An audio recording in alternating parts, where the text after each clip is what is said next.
করতে দেন দুশমনকে দুশমনের কাজ, করতে দেন আপনার বিরুদ্ধে আচরণ, করতে দেন আপনার চাচা জেঠাকে সম্পদ খাওয়ার কাজ, করতে দেন, করতে দেন।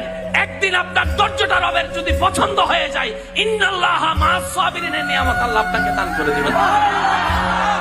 আপনার পিছনে যদি বদনামকারী লাগে, মুস্কি হেসে আলহামদুলিল্লাহ বলে ফেলেন।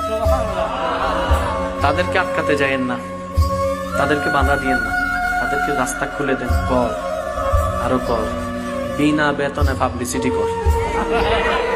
সুবহানাল্লাহ বলবেন না? আরো জোরে বলবেন না? হাইপার হইেন না। সাহস থাকলে সামনে আয়, এক বাপের সন্তান হইলে দেখা কর, দরকারই নাই। আল্লাহ আপনাকে বিনা জয় করতে চাচ্ছেন, আপনি কেন করে খামাকা শরীরে শক্তি নষ্ট করবেন? দরকার কি? ছেড়ে দেন না তাকে আপন হালতে।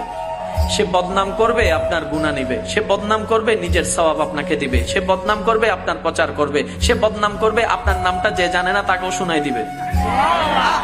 তো সে যখন বিনা বেতনে এমন কাজ করতে চাচ্ছে স্বইচ্ছায়, আবার অন্যদিকে ওয়াইলুল লিকুল্লি হুমাজাতিল লুমাজা তার উপর আরপিত হবে, আপনার টেনশন কি?